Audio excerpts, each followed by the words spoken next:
tertúlia. Meu boa tarde a todos e todas. Hoje é o dia 14 de março de 2015, sábado. O verbete é de número 3.326, com 5 páginas, 43 logias e 9 máximos. O tema, conteúdo parapedagógico da especialidade Parapedagogiologia. O autor do verbete, nosso professor já veteraníssimo, Júlio Royer.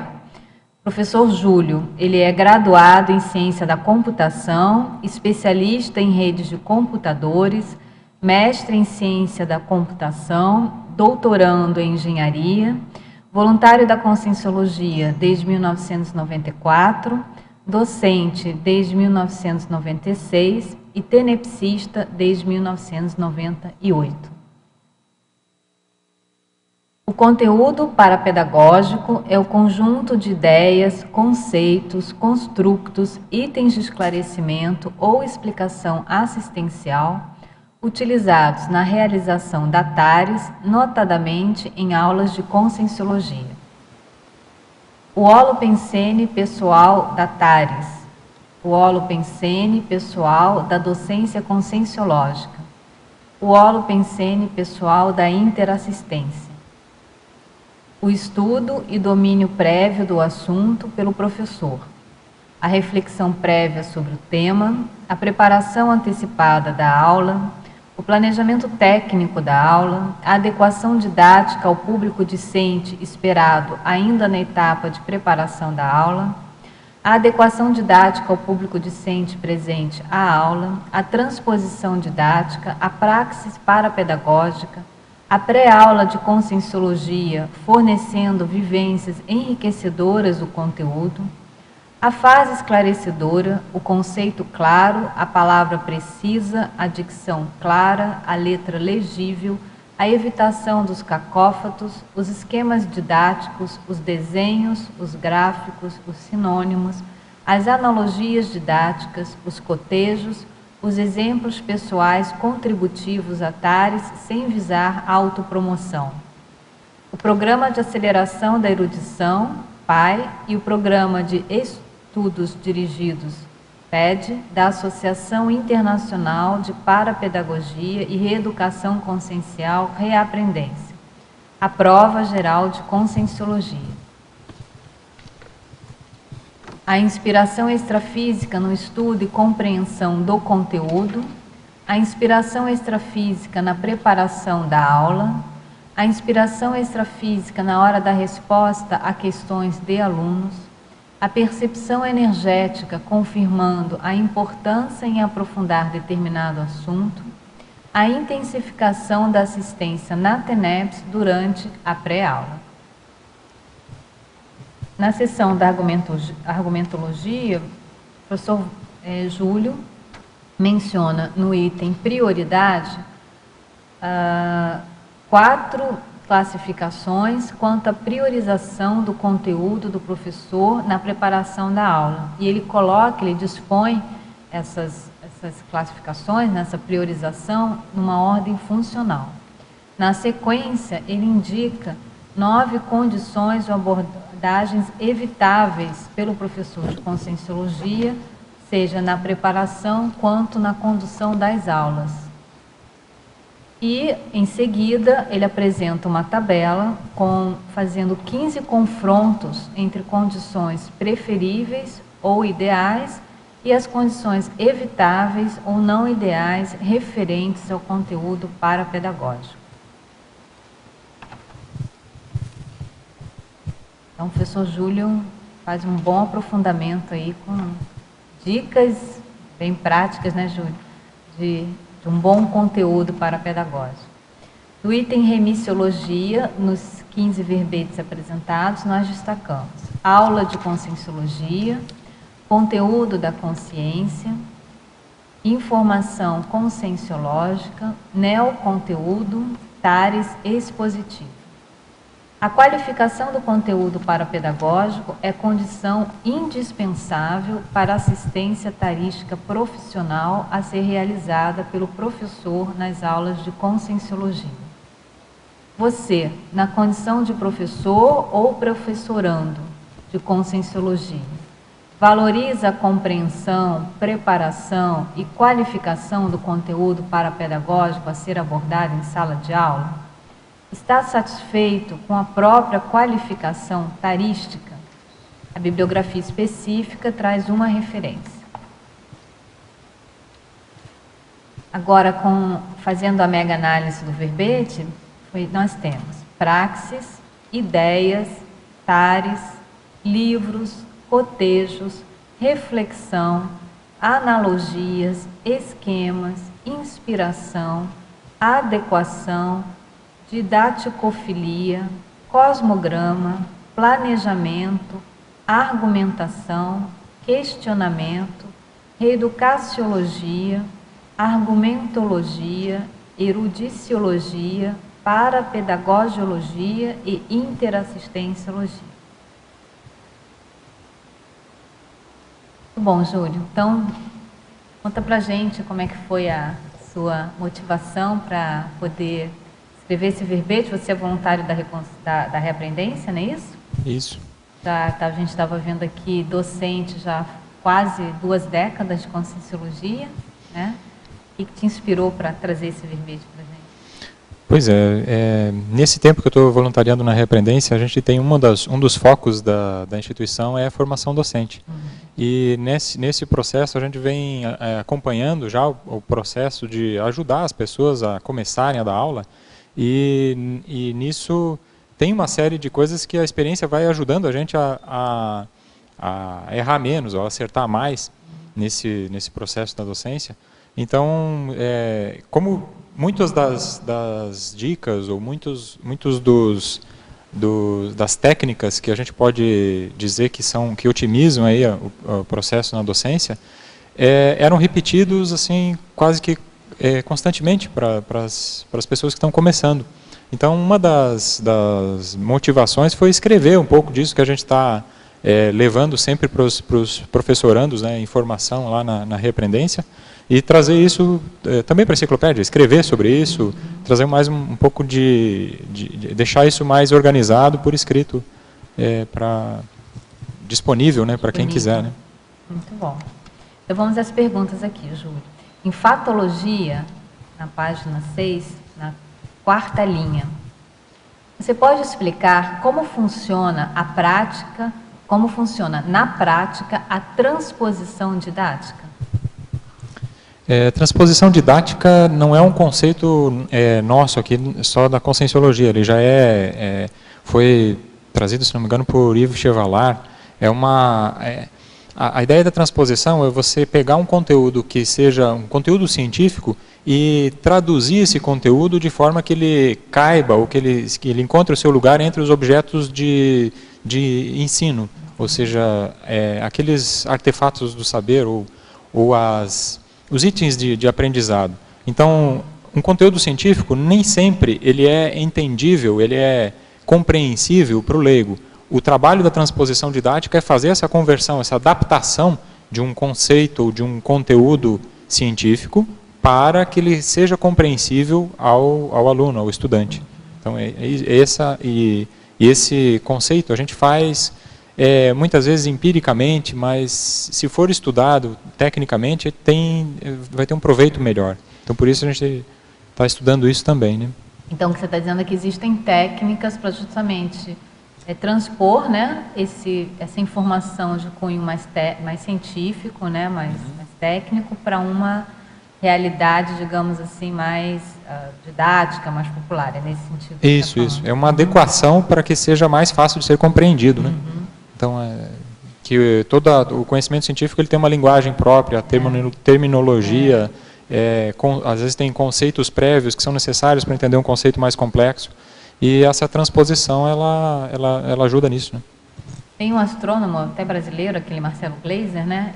Eu acho que ele se propõe muito a fazer isso. Né? Alguns livros dele justamente fazem essa transposição didática. Né? Ele pega elementos da astronomia, da física e coloca, não é isso? Uma divulgação, faz uma espécie de divulgação científica. Né? Quem se dedica muito a esse trabalho de divulgação científica, obrigatoriamente faz esse tipo de transposição, faz essa... Mas se você for pensar qualquer professor que vai preparar uma aula, ele vai precisar disso também, muitas vezes sem saber direito o que está fazendo, né? Sem saber que está fazendo isso, né? Sem saber que está fazendo essa adequação. Quando você escolhe um exemplo melhor, quando você escolhe uma forma de falar, um sinônimo, faz um esquema, uma simplificação, isso faz parte da transposição didática. Na fatologia agora, no final da 4ª linha ainda, Júlio. O que é praxis parapedagógica? Praxis é um conceito que ele envolve a reflexão sobre a prática, ou a prática a teoria da prática, ou a prática na teoria, é uma composição. É muito próximo do conceito que a gente tem de teática. Você precisa fazer uma reflexão sobre como é que vai funcionar a sua prática de ensino. E nesse caso aqui, nós estamos trabalhando com a praxis, além da praxis pedagógica, que é o conceito que a pedagogia tem, a gente está trabalhando com o conceito de praxis parapedagógica. Tem um verbete sobre isso, que foi escrito pelo Hegerson, e acho que aí ele detalha melhor esse aspecto, que além da praxis pedagógica, envolve também a questão de multidimensionalidade, a questão da interassistência, do parapsiquismo, que em sala de aula de conscienciologia ele é mais explícito, é o foco do objetivo da aula. Não que não exista numa aula de universidade, mas aqui em aula de conscienciologia ele passa a ser foco, né, o parapsiquismo. Agora na página 7, Júlio, tecnologia, na primeira linha. Como funciona a técnica dos 3 sinônimos preparados previamente para abordar qualquer palavra, conceito, ideia ou construto passível de dupla interpretação? Quando você vai trabalhar algum assunto novo, algum assunto um pouco mais complexo, muitas vezes tem algum termo que você pode usar que tem várias acepções, vários conceitos ou vários entendimentos diferentes. Então, quando você vai usar esse termo, é interessante já trazer outros sinônimos para que as pessoas não entendam aquele conceito, aquele vocábulo, de maneira equivocada, em outro contexto. Então, a ideia é que você traga exemplos diferentes, que você vai dando os mesmos olhares ou ângulos diferentes sobre o mesmo conceito, mesmo termo, e evite essas interpretações equivocadas. Então, na hora que você obtém, que você vai fazer preparar a sua aula, se você detecta ali um termo, não, esse termo aqui ele pode ser entendido também de outra forma. Então ali você já coloca pelo menos mais uns 2 ou 3 sinônimos para tirar essas dúvidas, para não deixar margem a interpretações equivocadas. Bom, e ainda na tecnologia, no final da 3ª linha, o que é a técnica do cotejo didático? Quando você vai também abordar um certo conceito, você pode fazer, uma das formas de clarear, de esclarecer, é lógico que isso vai depender de qual é o tema que você está abordando, mas você pode fazer um cotejo com algum outro conceito que tem alguma similaridade, ou que muitas vezes as pessoas confundem. Então, se você um exemplo, vai explicar sobre projeção consciente. Então, muitas pessoas confundem sonhos com projeções. Você pode fazer um cotejo entre o sonho e a projeção, mostrar características de cada um.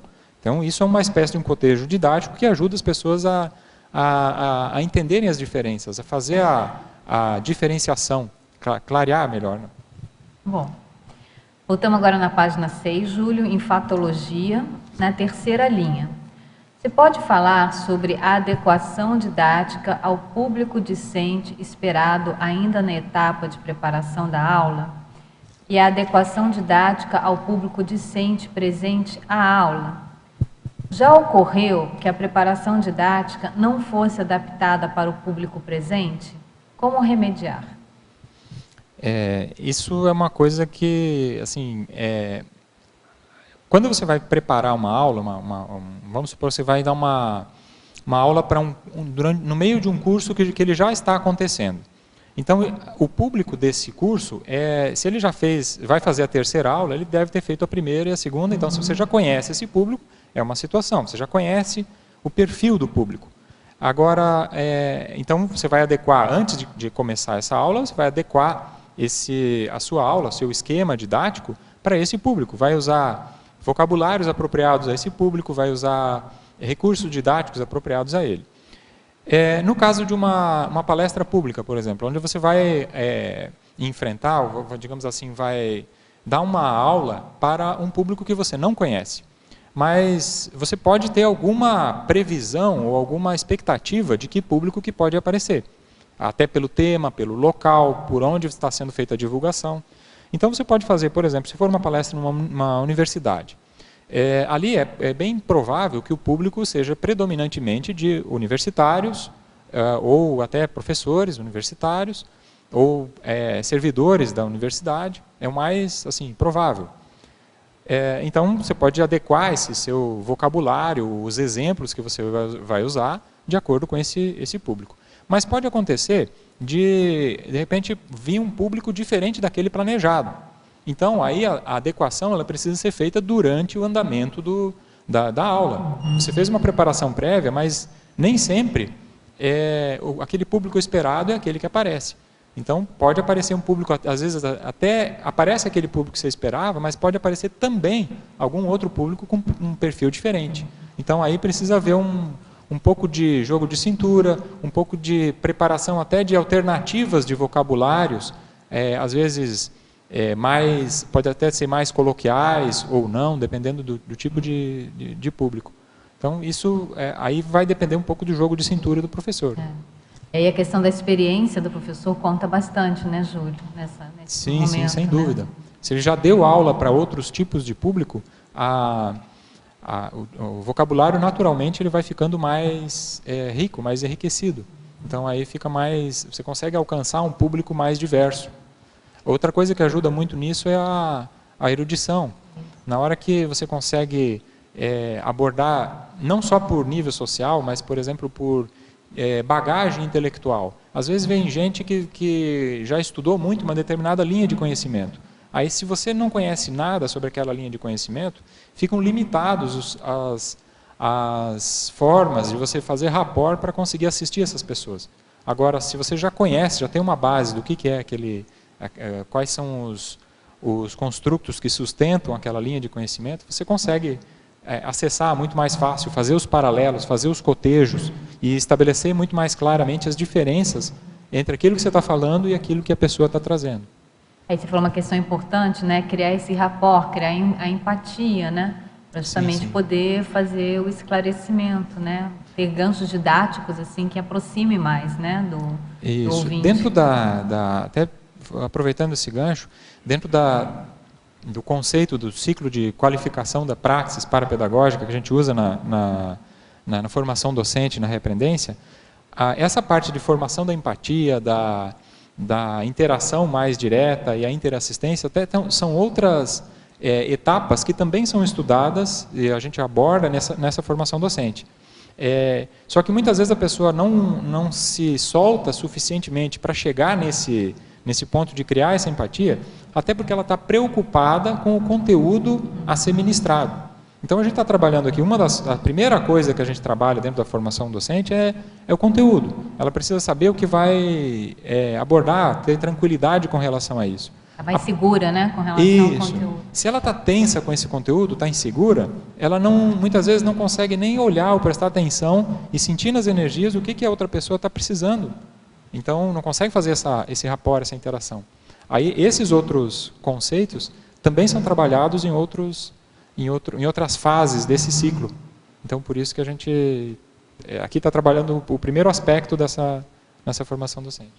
Bom, na página 6 na fatologia, Júlio, na 7ª linha de baixo para cima, pode explicar como funciona na prática a organização da sequência de ideias? Meus familiares têm muitos freios em relação aos conceitos da conscienciologia, mas não estão parados. Procuro reunir uma sequência básica de conceitos para não ficar sem argumentos quando me perguntam. No entanto, eles desmontam tudo com a falta de visão multidimensional. Qual seria o bom conteúdo didático, já que vejo um certo interesse por parte deles? Olha, acho que dá para abordar de algumas formas diferentes. Você pode abordar conscienciologia de diversos ângulos. Aí é preciso até fazer um estudo um pouco mais aprofundado dos interesses, no que elas manifestam interesse. Às vezes pode ser pelo projeto de vida, às vezes pode ser pelo parapsiquismo, às vezes pode ser por por algum aspecto emocional que a pessoa gostaria de superar. Pode ser por diversos pontos de acesso. Então, é preciso ver mais especificamente, olhar qual que é a necessidade, qual que é a demanda dessa pessoa e procurar ir assistindo por aí. O que ela já está pedindo, o que ela manifesta.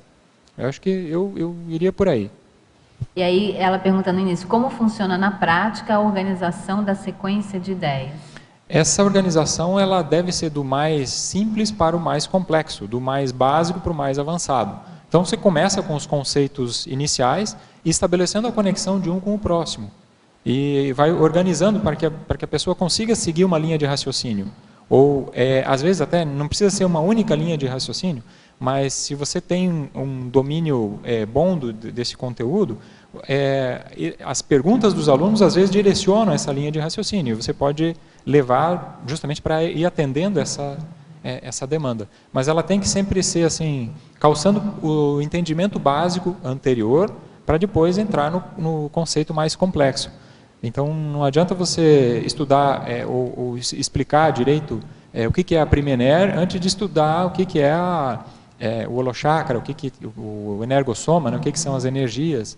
Então, é necessário ir crescendo, e do simples ao mais complexo. Bom, e na mitologia, Júlio, na página 7, você pode expandir o mito de dar boas aulas sem dominar o conteúdo? Às vezes as pessoas acham que o amparador na hora vem e dá as ideias todas. Então, aquela técnica NHS, na hora sai. Essa aí é antiga, né? Mas assim, eu acho que isso, hoje a gente não precisa mais disso. Não. Já tá meio superado essa condição da improvisação. Improvisação, digamos assim, quando alguma coisa realmente foge completamente do previsto, ok, tudo bem se usar uma improvisação, mas não pela preguiça ou pela falta do esforço de fazer a previsão. Então, se você tem uma aula planejada, o melhor é estudar melhor esse conteúdo, mesmo porque, para contar com as inspirações extrafísicas, é importante ter as sinapses, as sinapses dos conceitos claros, para que a inspiração extrafísica consiga acionar esses conceitos e te orientar no caminho, né? Então, esse na hora sai, já era. Já era, né? Não dá certo, né? A vida ProEx não é improvisada, né? Tem que ser planejada, né? A gente tem que ter um certo estudo. Você quer fazer uma pergunta, Eduardo?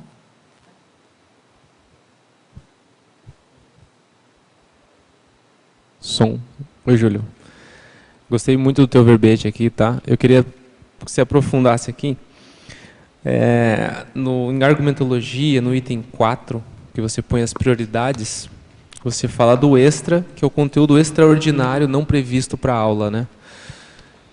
Esse é um tema até certo polêmico, assim, dentro quando você está dando aula, que o professor prepara um conteúdo, o aluno traz um outro assunto que não tinha a ver, e o professor responde, outro aluno puxa aquele assunto e a aula começa a tomar uma direção que não era prevista. E depois sempre gera um debate. Fala, poxa, cara, não, assistência era mais importante. Daí outro fala, não, porque você que é o professor, você tem que tomar a rédea da aula e tem que dar aquele conteúdo da aula. Você ficou muito tempo naquele assunto. Então eu queria ver qual que é a sua opinião, né, nessa questão do conteúdo extra, até onde se deve ir, ou quanto tempo se deve dedicar, qual que deve ser a prioridade, o que você pensa? Olha, eu vejo assim, a gente não deve comprometer o essencial daquela aula. Dentro dessa sequência aqui, tem um conteúdo que é essencial. Sem ele, a compreensão geral, a compreensão daquela aula vai ficar comprometida. Então, a ideia é não comprometer esse conteúdo essencial. Agora, no meio, o conteúdo essencial não é a aula inteira. Vai ter várias coisas que você tem que deixar espaço para a interação com os alunos, para entender a demanda dos alunos e conseguir atender essas demandas.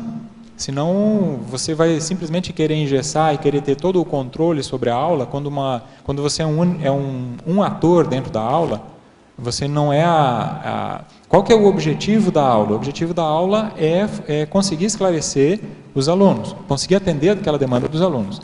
É lógico que isso não deve ser excessivo ao ponto de dispersar e você não conseguir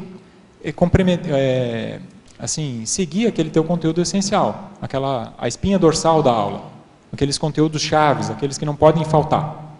Agora, esses conteúdos extras são aqueles realmente que não são previstos, mas você percebe na hora que primeiro, ele tem conexão com aquele tema, não é uma coisa completamente fora, então é um assunto que tem a sua razão de ser, tá ali é uma demanda de aluno, não está sendo uma fuga, não está sendo uma dispersão, porque às vezes acontece também quando o assunto está começando a ficar muito sério, às vezes o aluno sai com uma piadinha, ou sai com uma pergunta lateral para fugir do assunto. Aí é lógico, precisa ter esse controle também de conseguir voltar, esclarecer aquela demanda, mas conseguir voltar para o tema, porque senão você acaba realmente dispersando. Aqui eu não estou falando, não chega a ser dispersão, mas ele é assim, uma coisa mais pontual para esclarecer aquela demanda. Só que às vezes o que acontece, que eu coloco esse extra aqui, ele até é assim, suportado pela polimatia ou pela erudição do professor, porque às vezes acontece do professor, ele simplesmente se prepara para o conteúdo que ele previu em sala, e só aquele conteúdo, só aquele trilho que está lá, às vezes no MAP ou no material de apoio ali dele, no plano de aula. Então, é bom ter também o seu próprio cabedal de conhecimentos um pouco mais ampliado para dar conta de atender essas demandas extras, né? Principalmente quem tem bagagem diferente, como eu comentei aqui. Às vezes tem um aluno que vem de uma linha de conhecimento diferente. Aí, aquele assunto está relacionado com isso. Ou tem alguma correlação, mas não estava previsto na sua sequência de aula. E você mencionou alguma coisa que lembrou o aluno daquilo ali. E aí, acho que é importante esclarecer naquele ponto, naquela dúvida que surgiu, para não ficar com aquela dúvida que depois aquilo ali pode gerar uma incompreensão lá na frente para o aluno. É mais ou menos nesse sentido. Legal. Eu queria fazer outra pergunta para você. Aqui nessa mesma página, em evitações, você põe o primeiro item do conflito, que é quando tem um desacordo do professor com o conteúdo. São algumas situações que aconteceram também, né, de chegar o professor na hora e falar, cara, eu não concordo com isso aqui, eu penso de outra forma. E a abordagem que eu tinha era assim, falar, olha, você, como professor, você está representando uma instituição, então você não pode chegar aqui e falar coisas que são contra, né, o que se entende como mais avançado. O que você pensa sobre isso? Como é que você pensa que é a melhor abordagem? Primeiro, isso aí gera um conflito na cabeça do professor? Ou ele tem um posicionamento já refletido, pensado, tranquilo, debatido com outros professores a respeito disso? Porque a gente tem que tomar um certo cuidado para não criar cristalizações no conhecimento, digamos assim, criar umas novas bíblias, porque aquilo ali está escrito no tratado, então não pode ser questionado. Novos dogmas, né? Tem que cuidar com isso.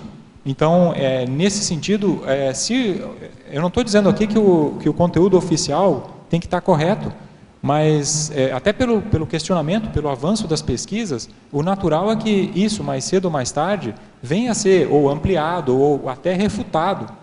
Então, é preciso ter essa lucidez, essa crítica em cima do conteúdo também. Não sei se... Não, eu acho perfeito isso, essa abordagem, tá? O ponto é que às vezes chega em cima da hora, chega um professor e fala, olha, li ontem o mapa isso aqui que eu não concordei. E aí, assim, não é uma coisa que foi refletida, que foi debatida, e, entende? É uma coisa meio de momento, né? Nada impede de se fazer o debate na própria aula, mas a questão mais séria é aquela coisa do conflito, sabe? O professor vai lá e fala meio assim, uma coisa que ele ele acredita uma coisa, ele pensa de um jeito, desse jeito aqui, e fala de um outro jeito aqui, porque está escrito no mapa. Aí não vai ter energia, entendeu? Parece uma coisa entendeu? falsa, uma coisa forçada. Isso, e às vezes, por que não? O MAP pode estar errado. Ou então, ele pode explicar um determinado contexto que aquilo ali não se aplica. Ou às vezes até o professor pode falar, olha, existe esse ponto de vista, existe esse ponto de vista, existe esse outro ponto de vista, entendeu? E aí o próprio professor levar hipóteses, abordagens diferentes, permitindo que o próprio aluno também questiona, tenha um senso crítico e haja um debate ali, né? Como isso, você o debate colocou. É construtivo nesse caso. Construtivo. Agora, de qualquer maneira, eu acho que isso que você está trazendo, Eduardo, é interessante porque na proposta aqui do que o Júlio traz, dessa preparação para a aula, né? O professor, em cima da hora, ler o MAP e não concordar com o conteúdo, quer dizer, a princípio o MAP é uma orientação, a princípio o conteúdo já tinha que ter sido estudado, refletido antes, né? E essas questões de dúvidas ou de discordâncias, eu acho até positivas, né? Que o professor desenvolva esse senso crítico e estimule os alunos a terem esse senso crítico também, não sei, minha opinião, não sei o que vocês acham. Hein? Mas isso aí você levantou um ponto legal nisso aí, que é assim, esse professor não preparou o conteúdo. Se ele chegou no dia anterior da aula e simplesmente vai pegar no MAP ali, uma coisa que precisa ser corrigido antes, né? Precisa ser pensado, refletido sobre aquele conteúdo antes. Tem mais coisa aqui que eu menciono que tem relação com isso, que se ele chegou também no dia anterior, dificilmente ele teve tempo para refletir em profundidade sobre aquele conteúdo. Então, você quer colocar, Aline, dentro desse assunto? Vai falando. Eu queria colocar também sobre esse tema, né, que eu acho que eu concordo com o Júlio e contigo, né, que assim, primeiro o professor leu o dia antes, então ele não se preparou, né? Eu acho assim que talvez incrementar ou aumentar o debate nessa unidade entre os professores, reuniões, porque a gente trabalha com verdade relativa de ponta, né? Então todo dia aqui na Mini a gente está debatendo, tem muitas coisas, né, que vão se atualizando. Porque eu acho assim que também tem que ter muito cuidado de que o professor também não chegue na sala de aula e não desvirtue completamente as ideias da conscienciologia, que no exterior a gente já viu muito isso, que o professor às vezes discorda de alguma coisa, talvez não debateu, não aprofundizou o conteúdo com outros conscienciólogos, né? E daí quer trazer para dentro da sala de aula um conteúdo que não é conscienciologia, né? Então eu acho que a gente tem que fomentar, acho que é o debate mesmo, né, entre os professores, assistir mais às tertúlias, estar mais atualizado, né, e se preparar melhor, porque acho que um dia antes é complicado ele chegar e dizer, olha, não concordo com isso, né? Essa é um pouco a minha experiência, assim, que eu queria colocar, tá bom?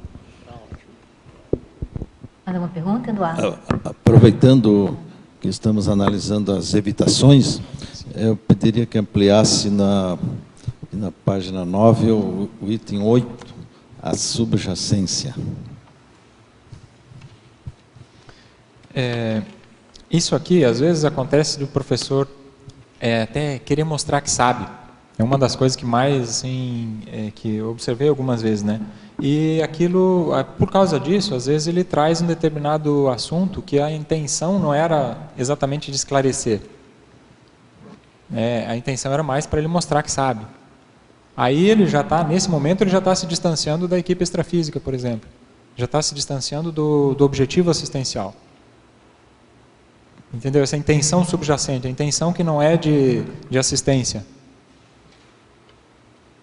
Tem muito a ver com aquela condição da autopromoção, né? Que você colocou aqui na Isso. sua... Sem autopromoção na fatologia, né? Na fatologia, né? Os exemplos pessoais, contributivos atares, sem visar a autopromoção, né? Tá na linha 8. E às vezes o professor faz uma sessão assim de testemunho, né? Aí, de depoimentos pessoais, né? E o professor puxa muita atenção para ele.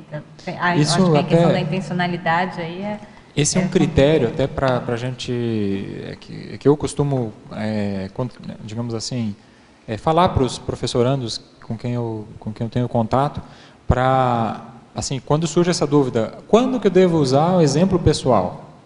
Aí, para mim, o critério é esse. O exemplo pessoal, ele vai ajudar a esclarecer o quê para o aluno? Vai ajudar a esclarecer? Se vai ajudar a esclarecer, ok. Se não vai ajudar a esclarecer, esquece. Não é o objetivo, não é apropriado. Juliano, voltando sobre assuntos, né, que às vezes aparecem em sala de aula, eu queria saber assim, porque geralmente assim o professor tem que estar preparado para todos os tipos de perguntas, né, que às vezes a demanda do aluno ali no momento está precisando, né, sobre assuntos assim que ainda não tem um clareamento ou ambiguidades, né, como aborto, eutanásia, sobre a pessoa se é vegana ou não é, igual, ou melhor, como que você se posiciona nesse sentido? Primeiro que o professor não precisa saber tudo. Senão, se a gente fosse esperar saber tudo para começar a dar aula, a gente não ia começar a dar aula. Então ia ser uma coisa, a gente sabe, com essa desculpa de estar perfeito para começar. A ideia não é por aí. Mas você ter um nível mínimo de qualificação para conseguir ajudar, para conseguir esclarecer e continuamente ir buscar o aprimoramento. E aí, a cada aula, se preparar para aquilo que digamos assim, que é o previsto, aquilo que é o público-alvo, para você conseguir alcançar, ou conseguir assistir aquele público que é previsto para aquele evento, para aquela aula. Sabe por que eu pergunto? Porque quando eu fui fazer a prova de docência, caiu uma pergunta sobre eutanásia, né? Qual o posicionamento da Conscienciologia sobre a eutanásia? Aí eu sei assim que eu tive em bioética, né, que o posicionamento de uma pessoa que é anencefalo, por lei pode, né, na questão religiosa já não permite, mas o posicionamento da Conscienciologia que aí fica complicado, né? Como que a gente vai representar o instituto, né? A Conscienciologia colocar a posição, né? Como é que ficaria isso? Isso que é o... Está falando de assuntos controvertidos, né? Agora, só uma coisa, do seu ponto de vista legal, a eutanásia ainda não é só uma informação, né? Ela não é legalizada aqui no Brasil, não, tá? São casos muito específicos que aí, com situações muito de risco, teve uma ação que é essa dos fetos anencéfalos, que o Supremo Tribunal Federal concordou com isso, né? Mas não é algo assim, a eutanásia não é legalizada aqui no Brasil, tá? Qualquer assunto desses meio polêmico, você pode trazer justamente para debate, né? Agora, é bom conversar também com outras, se você tem dúvida com relação a isso, estudar e até debater com outros colegas, com outros conscienciólogos que já estudam e ver quais os argumentos, o porquê de cada posicionamento, em que caso aquilo se aplica, aquele posicionamento se aplica. Então, ela está citando aqui no caso da eutanásia. Eutanásia tem vários casos. Isso. Aí, em que caso se posiciona desse jeito? Em que caso se posiciona daquele outro? Por quê? E começar a refletir, digamos assim, a estudar cada um desses assuntos mais polêmicos e ver os argumentos de um lado e de outro. Aí não tem muito jeito, é questão de estudar e debater. Que eu não vejo questão fechada. Não sei se você concorda, Júlia, acho que é importante também o professor ele ter um posicionamento pessoal dele, né? Assim, sim, ele estudar o assunto, ele entender o assunto, à luz do paradigma consciencial que se espera que o professor já aplique, já vivencie na íntegra, né? Quer dizer, o professor não vai vivenciar o paradigma consciencial só ali quando estiver dando aula, né? Então, é importante que, dentro do paradigma consciencial, que se espera, né, que o professor já tenha incorporado na sua manifestação, ele faça uma reflexão sobre aquele assunto, né, e tenha um posicionamento, assim, e veja como que ele se posiciona ali, considerando a condição do paradigma consciencial. O que eu falei, eu defendo também que tem que ter um posicionamento, mas eu digo, para chegar a esse posicionamento, claro, aí é a partir de estudo, reflexão, debate. Perfeito.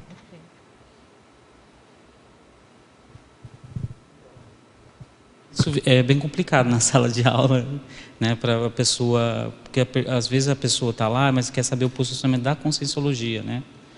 Então a pessoa tem que se posicionar. Isso. E às vezes, quando eu li o Projeciologia, não falava sobre esse assunto, né? Então aí na hora da prova também eu não consegui responder essa pergunta, porque assim eu já tinha algum entendimento, né? Na minha concepção da questão da bioética, não tá aprovada ainda, mas a pessoa tem esse direito, né, E na questão da religião já é proibido, mas assim na questão da Conscienciologia eu já não sabia como poderia estar respondendo, né? Porque a pessoa lá tá se passando como professor do instituto, né? Aí fica bem complexo, né? Mas você falou que tem que pesquisar, aprofundar, correr atrás dessas informações. Tem que estudar. Eu acho que não tem muito por onde escapar, não. E assim, eu acho que entender também o porquê que, sob o ponto de vista do paradigma consciencial, à luz da conscienciologia, há determinados posicionamentos, entendeu? Então, por exemplo, no caso da eutanásia, vai depender da situação, né? Porque normalmente casos que envolvem as questões de cosmoética, é muito difícil assim a gente ter uma posição muito radical com relação a uma situação. Né? Por exemplo, pena de morte. Pena de morte já não. Pena de morte é um tema às vezes, né, controvertido, até nosso assim, mas do ponto de vista da cosmoética é algo totalmente errado, é patológico, né? É o Estado cometendo um homicídio, certo? Agora, nas questões de eutanásia, de aborto, tem que se ver o caso. Dependendo do caso, é preferível, né, que haja o aborto, que aconteça o aborto. O Sivaldo até menciona o caso real, né, em que uma pessoa foi consultar, a menina estava dormindo no quarto sozinha, chegou um meliante lá, estuprou a moça, ela nem sabe, nem viu quem era, não conheceu o rapaz, não aconteceu nada, acabou engravidando. E aí, vai ter esse filho? Né? Então, esse seria, por exemplo, um caso em que o aborto seria recomendado. É diferente de uma promiscuidade, de uma falta de cuidado, né? E aí a mulher simplesmente engravida e começa a abortar. Você está entendendo? Então, tem casos e casos diferenciados. A eutanásia, em algumas situações específicas, né, é preferível do que a pessoa ficar sofrendo, morrendo, né, sofrendo para morrer. Interessante, Cleverson, porque a sua pergunta tem a ver com a pergunta do colega que saiu, que é qual o posicionamento da Conscienciologia perante alguns temas polêmicos. No caso aí, a professora colocou muito bem, mas a primeira coisa, o cara se informar sobre o assunto. Se ele não está em informação, se ele desconhece o assunto, se ele não estudou o assunto, eu acho que, e ao mesmo tempo, se ele não concorda, como colocou o Eduardo, eu acho que a minha visão é a seguinte: a Conscienciologia, ela se baseia na Tales. Tales é esclarecimento. Então, o papel do professor é levar ao esclarecimento, dar condições ao aluno pensar por si próprio. Eu acho que esse já é uma condição. Até mesmo futebol, religião, o cara dar cabeçada na bola, faça a pessoa pensar. Acho que o papel do professor, não sei se o Verpetual concorda, é ajudar a pessoa a pensar, independente de ter os posicionamentos fixos, rígidos, peremptórios, né? Acho que o mais interessante é o posicionamento de levar a pessoa para que ela por ela mesma consiga acessar e experienciar o que é realmente fato, real. Isso é Tales, né? É Tales, Mas tem alguns posicionamentos que, pelo paradigma consciencial, né, Cláudio? Não dá para se omitir, né? Pena de morte, por exemplo, é o caso. Eu acho que eu concordo contigo, Cris, e com o Cláudio também. A gente tem que levar o aluno, né, a pensar, mas a gente tem que colocar sobre a ótica do paradigma consciencial da multidimensionalidade, o que é evolutivo e o que não é, e depois analisar cada caso. Né? Tem coisas que é muito claro, né, pena de morte, e tem outros que depende. Tem que analisar, tem que ver qual é a ficha da pessoa, qual é o contexto, mas a gente tem que se posicionar também.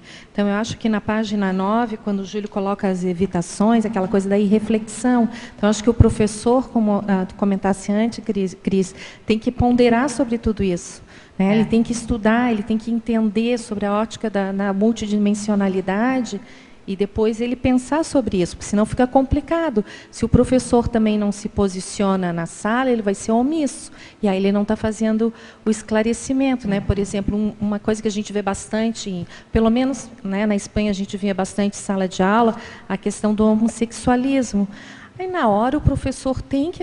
A Conscienciologia não é contra, porque já a Conscienciologia é contra. Não é isso, a gente só mostra que não é a condição, né, evolutiva favorável para a consciência, mas depois cada um tem o seu livre arbítrio, né? Então, acho que é importante esse posicionamento, né, perante o paradigma consciencial. Tudo bem? Vamos lá. Seu Júlio, parabéns.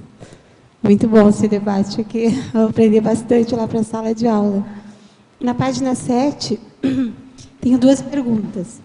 A primeira é, deixa eu ver a coisa aqui, interaciologia. A interação amparador extrafísico, professor, aluno, mediada pelo conteúdo parapedagógico. Podia ampliar um pouquinho para a gente? Quando você vai preparar uma aula, você já tem ali uma relação, um contexto básico para aquela aula, um conteúdo para ser abordado, um assunto para ser trabalhado. A partir desse assunto é que começa a acontecer essa interação.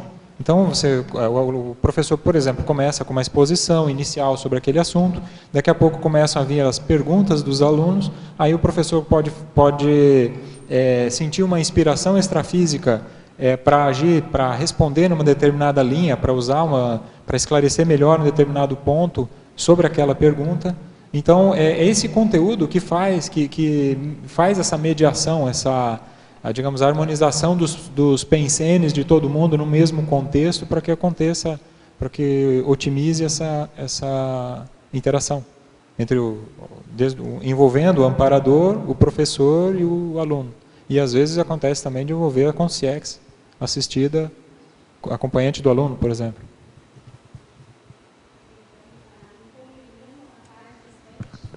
Deixa eu ver uma coisa aqui. Polinomiologia? Isto. O último, o polinômio cognitivo, assistir aulas, estudar, colocar em prática, ensinar. Eu não entendi bem esse assistir aulas aqui, o que seria isso? Isso aí tem a ver também com o percentual de aprendizado ou de cognição assimilada em cada uma dessas atividades. Então, você pode fazer, você aprende ou absorve um certo percentual do conhecimento quando você está assistindo uma aula. Mas se você não praticar isso, não colocar não usar esse conhecimento em seguida, alguns dias depois você não lembra mais, não fixa. A tendência é essa, da maior parte do conhecimento que a gente só assiste a aula não fixa. Aí uma outra forma de fazer isso é estudar. Assistir a aula ele é uma atitude coletiva e passiva. Você está assistindo, alguém está ministrando a aula, você está simplesmente assistindo. Quando você está estudando, já é uma postura individual e ativa. Você que está lendo, você está fazendo cotejos, fazendo resumos, você está numa atitude mental mais ativa. Então a tendência é fixar um pouco mais. Quando você coloca aquilo em prática, aquilo que você aprendeu, a tendência é fixar melhor o conhecimento, é você aprender de outra forma, você vai vendo aquilo na prática, muitas vezes se torna um significado muito mais real daquele conhecimento e acaba fixando, acaba clareando. E quando você vai ensinar, você vai ter que refletir, vai ter que pensar, você vai ter que clarear para você mesmo, antes de colocar em prática, antes de você falar sobre aquele assunto, ou melhor, para falar sobre aquele assunto, você vai ter que ter essa ideia muito bem clara. Então, naturalmente, a pessoa que vai ensinar, ela vai ter que estudar mais do que a média das pessoas que vão assistir a aula. E normalmente isso tem relação também com colocar em prática. Então, nesse sentido, cada uma dessas atividades tem uma fixação de conhecimento, mas há aí uma gradação, né? Júlio, na fatologia agora, na página 6, na 5ª linha. Você pode abordar a pré-aula de conscienciologia fornecendo vivências enriquecedoras do conteúdo? Sim, sim. Pré-aula de conscienciologia é um conceito que até foi o professor William Klein que cunhou essa expressão, que é tudo o que acontece antes da aula. Então, quando você está se preparando para uma aula, a tendência, se você começar a ficar mais atento, vão começar a acontecer uma série de coisas. Pode acontecer inspirações, pode acontecer sincronicidades, pode acontecer certa pressão extrafísica, uma série de coisas que pode acontecer antes dessa aula. Essas vivências normalmente têm alguma relação, ou é bem provável, bem possível, que tenham relação com o assunto da aula. e elas podem enriquecer, inclusive, o conteúdo, servir de exemplo, um exemplo didático para aquilo que vai ser abordado na sala de aula, para a demanda daqueles alunos que aqueles alunos vão trazer para a sala de aula.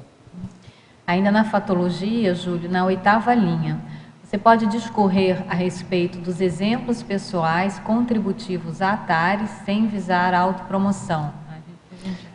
Aqui a gente já falou brevemente sobre isso, mas assim, as vivências pessoais, elas podem e devem ser usados como assim, elementos para clarear conceitos, mas quando ela realmente vai clarear alguma coisa para o aluno. Não adianta a gente simplesmente começar a vir trazer conceitos, trazer as suas histórias pessoais, suas casuísticas pessoais, sem que aquilo traga algum benefício para o aluno. Aí já começa a pender para a autopromoção. Então, por isso que a gente coloca aqui sem os exemplos pessoais, quando eles contribuem para atares, mas sem que haja autopromoção, né? Sem visar essa autopromoção. Então, é nesse sentido. Na página 7 agora, Júlio, para a fatologia, na 3ª linha, pede-se para você exemplificar a percepção energética, confirmando a importância em aprofundar determinado assunto. Durante uma aula de conscienciologia, o professor, quando ele está atento às energias, quando ele não está, por exemplo, muito preocupado só com o conteúdo, ele começa a ficar mais solto com o conteúdo e mais atento às percepções energéticas. É comum acontecer durante uma pergunta de um determinado aluno, um aluno traz uma questão, uma pergunta, e o professor responde alguma pergunta, mas aquilo ali às vezes não tem aquele banho energético, não tem aquele reforço energético.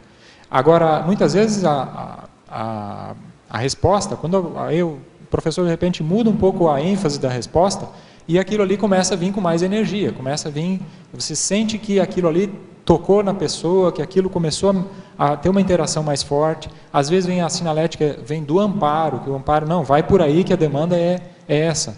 E aí, essa percepção energética, isso aí confirma, para a pessoa, não, continua por esse assunto, vai por aí. Então, é nesse sentido que eu coloquei essa percepção. Na página 7 agora, Júlio, em paradoxologia. Pode expandir o paradoxo de ser o professor quem mais aprende? Paradoxologia. Em função até daquele polinômio que a gente colocou ali, já é quase que um ditado, né, que o professor é sempre o que mais aprende. Agora, por que eu coloquei isso como um paradoxo? Porque, na verdade, o aluno que está ali, a gente está ali para ajudar a esclarecer o aluno. Mas, em função desse esforço de fazer a transposição didática, de estudar o assunto, de responder o assunto, as perguntas dos alunos, fazer a exposição, acaba ficando mais claro o contexto todo para o professor do que para o aluno. E mesmo porque, muitas vezes, o professor ele acaba repetindo o mesmo assunto para várias turmas, para em vários eventos consecutivos, né, em sequência de aulas. Então, acaba fixando mais, acaba clareando mais, acaba havendo mais relações com outros assuntos, mesmo porque as perguntas de um aluno, numa aula, são diferentes das perguntas de outra aula, então as relações que acabam sendo explicitadas são diferentes.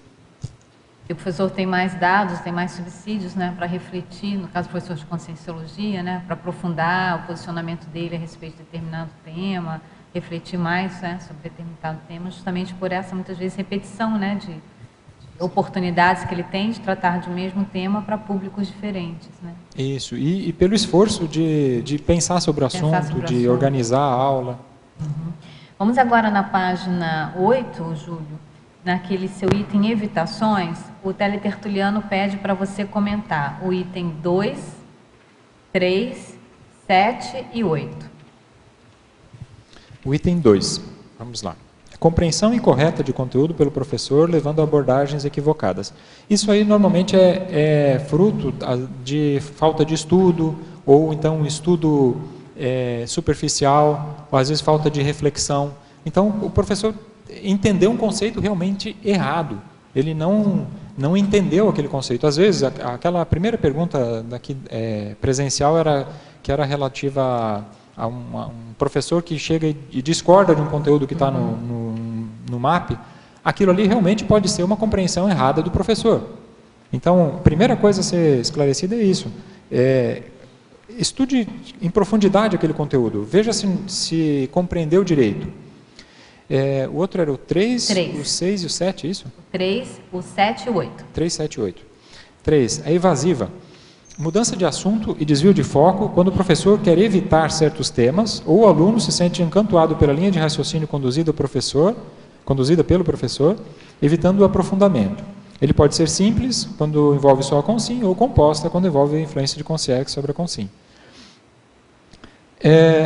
Pode acontecer, essa evasiva é quando o assunto estava chegando dentro de um ponto crítico, dentro de um momento importante para acontecer atares, para fazer um desassédio mental somático importante ali na aula. E quando o assunto começa a ficar sério, começa a chegar perto desse assunto crítico, ou o aluno ele acaba saindo pela tangente ou fazendo uma pergunta para desviar o assunto e acaba conduzindo a aula por outro rumo, ou então às vezes pelo próprio receio ou pela insegurança do próprio professor. Às vezes ele não está bem posicionado com relação àquele assunto polêmico. Já foi citado aqui o exemplo de posicionamento com relação à homossexualidade. Se para ele não está tranquilo, ele não está posicionado com relação a isso, é bem possível que ele não se sinta confortável e acabe fazendo uma evasiva, saltando esse conteúdo. Isso aí poderia ser justamente o ponto crítico para ajudar a esclarecer alguém que estava na dúvida com relação a isso. Então, essa é a questão da... E muitas vezes, e algumas vezes, essa evasiva, ela é influenciada, quando é o aluno que faz essa pergunta para desviar, às vezes ela é influenciada por consciex que não queria que o aluno fosse esclarecido. Isso. Fosse desassediado. Que fosse desassediado, que fosse esclarecido com relação àquele assunto. Tá? Então, a consciex não quer perder a presa. Oi? E o 7, sobrecarga. O excesso de informação para o nível de compreensão do aluno, deixando de ser assistencial para promover estupro evolutivo.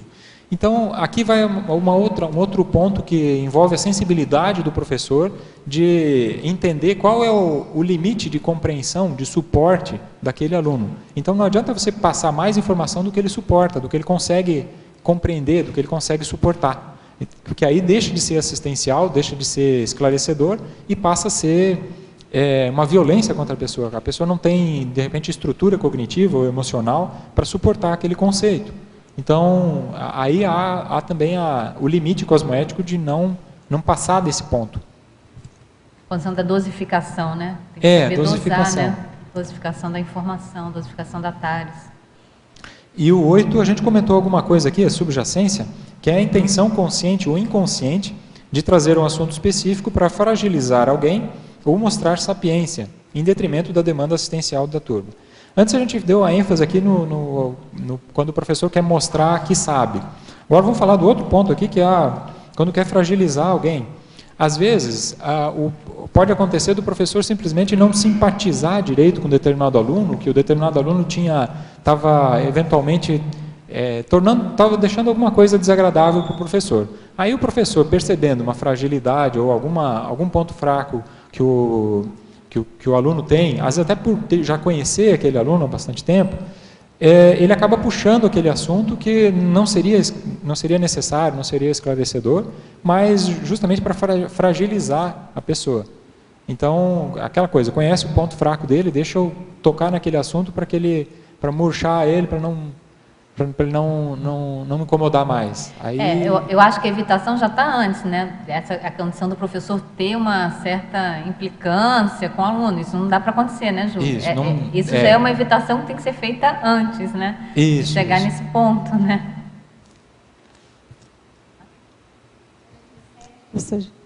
Em sindromologia, dá para falar sobre o síndrome da procrastinação na preparação da aula, que eu tenho grande dificuldade. Isso aí eu diria que não é tão incomum, assim, principalmente no início, durante a formação docente. Então, é uma das coisas que a gente chama bastante atenção, Porque a própria formação docente, ela é uma etapa em que a pessoa vai passar de um nível, digamos assim, vou usar aqui uma palavra entre aspas, de um nível mais amador de assistência para um nível mais profissional de assistência. Ela vai ser digamos assim, um profissional de uma instituição assistencial pela TARES. Passar para esse nível de assistência, você vai, no momento que você faz isso, você vai começar a assistir mais gente, vai começar a assistir com mais regularidade ou com mais profissionalismo. Quando a assistência pela TARES, ela faz um desassédio. Esse desassédio vai tirar, muitas vezes, as presas de consciexes que acabam vampirizando aquelas pessoas. Elas não têm interesse nisso. Então, há uma certa pressão extrafísica que pode decorrer disso aí para que a pessoa não consiga fazer a própria formação. Então, dos motivos para isso é estar ciente que existe isso, mas, por outro lado, se a pressão existe, é porque vai ter algum efeito lá na frente. Então, para mim, é um bom sinal. Vamos enfrentar isso, vamos tocar isso e não deixar para a última hora. Se organiza, vai fazendo o mais cedo que pode, porque aí você já muda a frequência mental e já começa a sintonizar com a equipe extrafísica que está interessada em auxiliar isso aí. Então já muda a sua frequência mental. Exige esse esforço, essa intenção de se organizar para... Eu acho que até essa questão, desculpa, teria mais alguma coisa, até essa assim, questão da preparação da aula passa um processo de autodesassédio do professor, né, ou da pessoa que está se preparando, né, para ser professor, né? Acho que o primeiro desassédio que acontece é do professorando ou do professor com ele mesmo quando está se preparando a aula ou fazendo as atividades prévias, né, da docência, concorda? Sim, tem que bancar esse autodesassédio inicial, né? Sem dúvida. Seria assim, se teria alguma técnica para a gente ficar mais atento, mais lúcido, porque apesar da lucidez que eu tenho a respeito disso, eu sempre, quando na preparação dela, acabo caindo na mesma história, repetindo esse fato de deixar para amanhã coisa que eu poderia fazer hoje. Hoje mesmo eu estou aqui, preciso preparar uma aula, claro que está sendo muito bom estar aqui, mas eu faço uma espécie de fuga, né? E estou bem consciente disso, mas não consigo assim ainda ter essa lucidez. Teria alguma outra forma? Assim? Tem que começar a se organizar para isso, não pode deixar isso acontecer. Ele te dá uma dica, CPC, Código Pessoal de Cosmoética, coloca lá na sua primeira cláusula, entendeu? Fazer o que eu preciso fazer sem postergações. Escreva lá e... A questão do respeito à agenda, né? Você tem uma aula marcada para tal dia, aí se programa antes... e deixa uma certa folga nessa programação, não faz tudo assim muito bem apertadinho, porque vai surgir imprevistos. Então vai fazendo uma programação que deixa alguma folga para os imprevistos, mas não aquilo que você definiu como prioridade, que é essa preparação, ela é uma coisa importante, é uma coisa que exige mesmo, defina como prioridade, aquilo ali é o essencial, é o importante. Aí as outras coisas você vai deixando para essas folgas na agenda que você previu. Eu só gostaria de continuar o assunto, porque é uma coisa bem séria isso, né? Porque agora a minha próxima aula é sobre holocarmologia.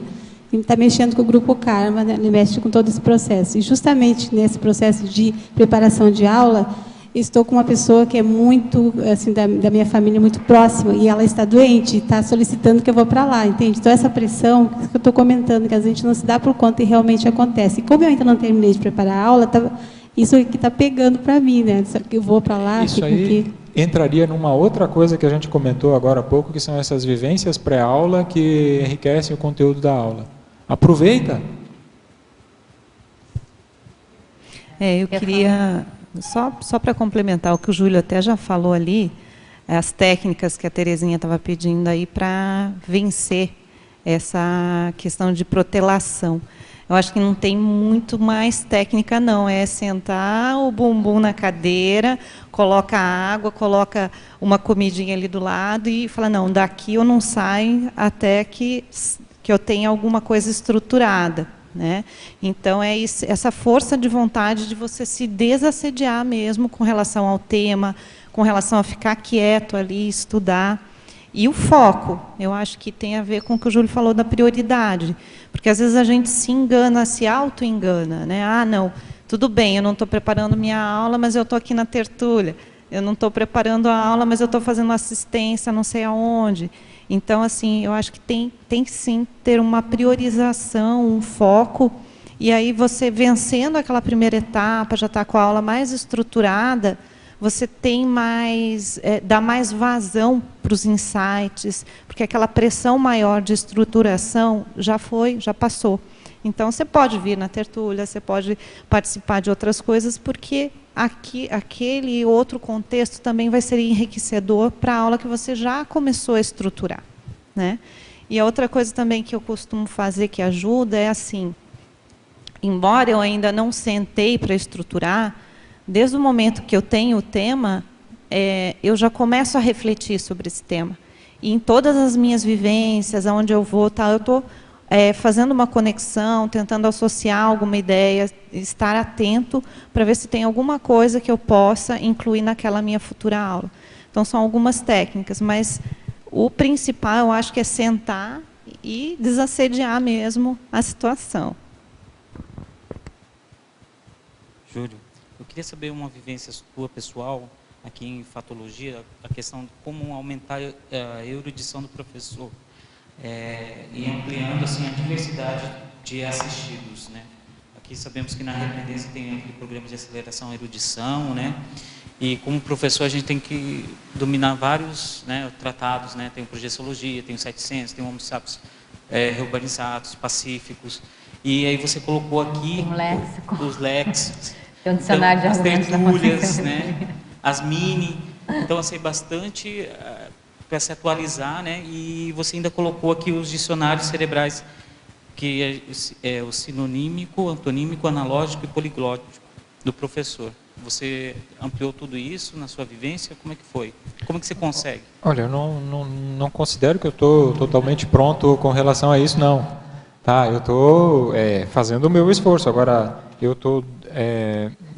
desde o início do programa de aceleração da erudição, eu estava compondo a equipe. Agora, nesses últimos ciclos, eu não estou participando porque estou priorizando outras coisas, mas a gente foi um programa que me ajudou bastante a abrir várias áreas que estavam assim completamente escuras na minha cognição, né? Então, desde a filosofia, direito, alguma coisa da área de direito, várias biografias, uma série de coisas da área da história.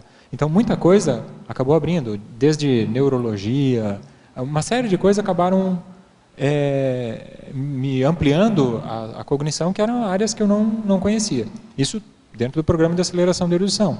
Então, já é uma coisa que ajuda bastante.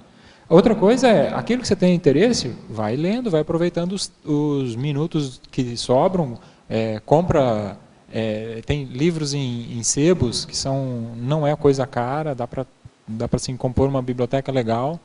Tem muita coisa gratuita, tem os livros clássicos também são baratos para leitura. Então, o negócio é aproveitar o tempo mesmo para ler. Ninguém, assim... Tem holoteca, tem holociclo. Ah, sim, tem holoteca, holociclo. Mas tem uma frase que o Hernani usou no início na fundação do programa de aceleração da erudição, que é assim, ninguém dorme, digamos assim, eu não lembro qual foi a expressão que ele usou, mas ninguém acorda erudito de um dia para a noite. Dorme, assim, ignorante e acorda erudito. A erudição ela é construída livro a livro, página a página, então não tem muito por onde sair, é esforço mesmo. Quando eu vou até divulgar o PAI, né, o programa de aceleração da erudição, para algumas pessoas, eu até falo, olha, o programa de aceleração da erudição, de desenvolvimento de leitura, de argumento, de debate, é como uma dinâmica parapsíquica, né? Você não vai no primeiro dia da dinâmica e sai de lá, salvo raras exceções, totalmente parapsíquico, né, desbloqueado, clarividente e tal. Então, a erudição é a mesma coisa. E, às vezes, também a gente se cobra, por exemplo, eu só vou participar desse programa se eu conseguir ler todos os livros 100%. Senão, eu não vou para a aula. É muito 8 ou 80. Né? E, às vezes, realmente, a gente não tem tempo para ler o livro todo, ou todos os livros, ou participar de todas as aulas. Mas eu vejo que o pouco que você faz já é alguma coisa. Então, vou participar de uma aula, eu vou ler partes do livro, porque eu não consegui ler todo, mas eu vou lá debater pelo menos aqueles capítulos que eu consegui ler, que eu consegui entender. Então, eu acho que é um passo a passo mesmo. Né? A gente não se exigir também, como o Júlio falou ali, né? Dormir ignorante e no outro dia já estar erudito. Ter paciência com a gente também. Mais persistência.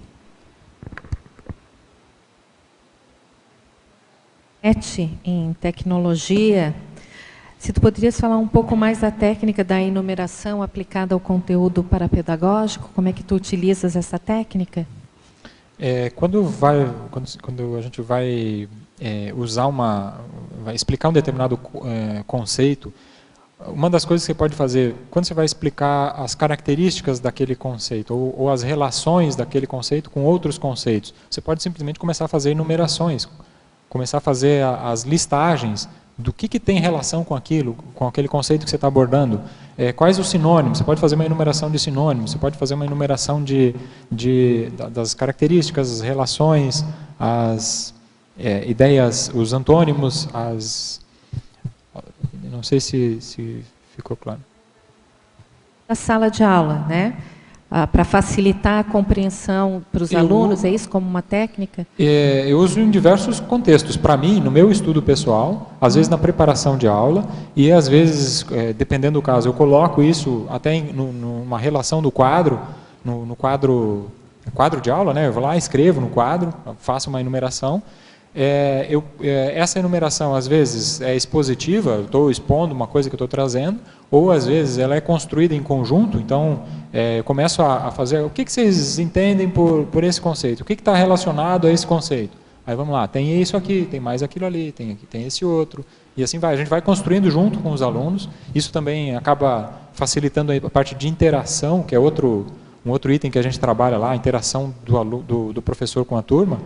Então, é uma das formas de você chamar essa parte de interação e começar a fazer essas enumerações em conjunto com os alunos. Tá bom, obrigada. Júlio, vocês falaram a beça aqui do programa de aceleração da erudição, e aí tem uma pergunta de uma teletertuliana da Alemanha, querendo saber o que é o programa, para você poder falar mais sobre esse programa de aceleração da erudição. Esse programa é um programa que a gente criou ele desde na fundação da Reaprendência, ela foi fundada já com esse programa de aceleração da erudição, que ele é composto, atualmente a principal dinâmica que ele tem é uma dinâmica de leitura e debate. Então, a cada 6 meses se define um tema para ser debatido. Nesse semestre, o tema é sobre politicologia. Então, se definem alguns livros clássicos, alguns livros basilares sobre esse assunto, e se a cada 15 dias, por exemplo, é estabelecido um debate sobre esse livro. Aí os alunos leem previamente, durante esses 15 dias, a obra, aí no domingo pela manhã tem um debate, esse debate é transmitido pela internet, é online, os alunos de fora assistem, e podem mandar as suas perguntas por chat. Então, e a pergunta aí é lida e é respondida também online. Então, por exemplo, ela que é de fora, que é dela mãe, ela pode fazer parte desse programa, né? Pode sim. Como é que ela fica sabendo sobre inscrições? Tem informações no site da Reaprendência, tem as informações sobre ele, www.reaprendencia.org.br. O Reaprendência é escrito em forma latina, Reaprendentia, no site. Ali tem até as informações sobre o programa de aceleração da erudição. Os debates eles ocorrem no horário de Brasília, domingo, das 8h30 às 11h30 da manhã. Bom, na Alemanha ela está à frente, né? Então acho que dá para ela... Isso, lá Ela vai ser acompanhar. provavelmente domingo à tarde. Eu não lembro agora qual é o fuso horário, qual a diferença de fuso horário. Mas Umas vai ser 4 domingo à horas, tarde. acho que atualmente umas 4 horas. Né? Na parafatologia, Júlio, página 4, na quarta linha, você pode comentar a sinalética energética e parapsíquica pessoal? Essa sinalética, ela acaba contribuindo dentro tanto na parte de preparação do conteúdo, como na hora que você está expondo o conteúdo, sobre se você deve aprofundar aquele conteúdo ou não. Se aquele conteúdo deve ser incluído, por exemplo, na parte da preparação da aula. Qual é o foco que você vai dar? Qual é a abordagem que você vai dar? A estrutura do texto, a estrutura da sua aula. Então, a sinalética ela pode ajudar a identificar isso. Outra coisa, sinalética pode ajudar a você identificar se uma determinada vivência tem relação com a aula que você vai dar em seguida. Dentro daquelas vivências prévias que enriquecem a aula, a sinalética pode ajudar isso, a você identificar essa vivência também. Né? Uhum. Se você inclui essa vivência na aula ou não. Essa relação existe, né, essa relação com a aula ou não? Júlio, eu queria voltar aqui nessa sua listagem das evitações. Então, vamos ver. Nós já falamos da questão do conflito, né? Que foi feita uma pergunta, né, pelo colega que até já saiu. Falamos também... falamos da condição do equívoco, da evasiva. Você pode falar da condição da irreflexão? Sim, sim. O ideal é que cada conceito que a gente vai abordar em sala de aula, ele tenha sido pensado antes, tenha sido refletido antes pelo professor. Não adianta simplesmente ele pegar lá, porque está no tratado tal, está no Projeciologia, está no 700 experimentos, está escrito daquele jeito o conceito, ou então pega na enciclopédia, está escrito daquele jeito, e traz exatamente aquilo ali, sem pensar nas reflexões daquilo ali, em qual contexto aquilo ali foi aplicado, se aquilo ali se aplica atualmente, ou é uma coisa que foi escrita... Pode ter sido escrita, vamos supor, no Projeciologia. Em 99 foi publicado daquele jeito. Mas hoje, de repente, já se aborda isso com uma visão mais ampliada, diferente, já se renovou alguma coisa. Então, até tem conceitos que hoje já não se aplicam mais. Então, é preciso também ter essa reflexão sobre o assunto. Então, senão, o que acontece? Chega no determinado momento da aula que ele está abordando aquele assunto, se alguém faz alguma pergunta, o porquê? Mas por que é assim, professor? Aí a pessoa que não pensou direito no porquê que ela... Porque né? Porque está escrito lá no livro. Porque e não pergunta mais. E vamos à próxima pergunta. Então, isso aí acaba ficando uma saia justa para o professor, acaba ficando um negócio meio, assim, sem a energia necessária para fazer assistência, né? Sem a reflexão é que traz isso. É muito importante. Tem um outro ponto aqui também que eu abordo essa questão das reflexões, que eu não lembro agora onde é que está aqui, mas são as reflexões docentes, estimulando as reflexões discentes, algo nessa ordem. Uhum. Quando o professor ele reflete, ele tem as autorreflexões dele sobre um determinado assunto, aquelas reflexões, elas reverberam, quando o professor traz aquilo, aquilo vem com outra energia e acaba fazendo, promovendo autorreflexões nos discentes também. Tá? Então, isso ajuda digamos assim, a dar mais energia, mais recheio para a aula. Eu acho que sobre esse ponto você quer falar? Sobre esse ponto, então só colocar que acho que hoje os professores têm um recurso, a gente tem um recurso, né, muito rico, que é a internet. Então, a gente pode começar, né, tendo as nossas reflexões, nosso estudo, e depois ir para a internet. Tem tanta palestra, tem tanta tertúlia, conferência de diferentes colegas que têm diferentes abordagens, e isso vai ajudar o professor, né, a ver contrapontos, como que um colega aborda, um outro viés. Então, acho que hoje tem muito material para a gente poder... as fontes, né? Isso, né? Então, acho que hoje tem muito material mesmo de pesquisa que pode ajudar, né, a entender determinado assunto. Né? De repente, ele não entende a abordagem daquele tratado, mas depois ele vê 2, 3 colegas, né, falando sobre o tema, e aí clareia, ele consegue entender. Então, Então, acho que hoje tem um material bem rico na internet. Dentro do que o Júlio estava respondendo ali da reflexão, eu vejo também que o fato da gente, enquanto professor e enquanto aluno também, refletir mais sobre os assuntos da Conscienciologia, ajudam ou podem ajudar para que a ciência avance, né? Porque se a gente simplesmente lê aquilo que está no livro e repete e aceita, sem questionar se isso mudou, se é bem isso que eu entendi ou que as pessoas estão replicando e entendendo, a ciência tende a ficar como está e virar até um dogma, né? Então, assim, a gente refletindo os assuntos, a gente consegue até encontrar pontos em aberto para serem discutidos, para serem reformulados muitas vezes. Então, eu acho que isso é um ponto que vai ajudar no avanço da ciência, né? A gente não simplesmente aceitar o que está lá no livro, mas não com aquela postura de crica, né? de ser aquele crítico, mas, ao contrário, de ser cientista, de ser autopesquisador, de buscar coisas novas.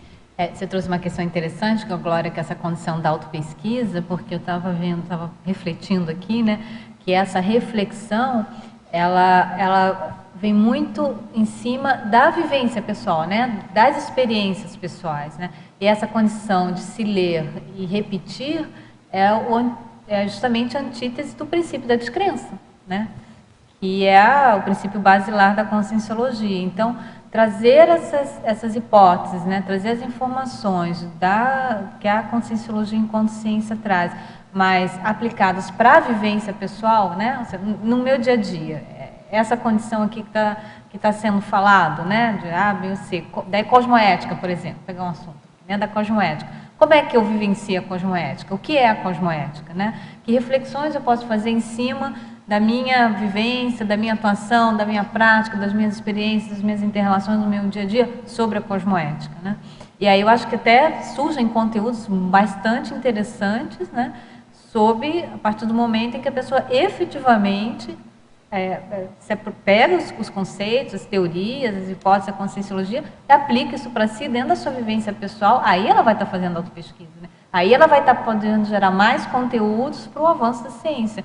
Sei que você concorda, Júlio? O que você acha? Com certeza. Aí é um negócio de, não, isso funcionou para mim, ou isso não funcionou para mim, isso. Não funcionou por quê, ou funcionou por quê, qual foi o fator que levou a isso funcionar no meu caso pessoal. Então, aí entra, quando você começa a se colocar no meio, faz parte do paradigma consciencial a não separação do pesquisador e objeto de pesquisa. Exatamente. Isso, tem que...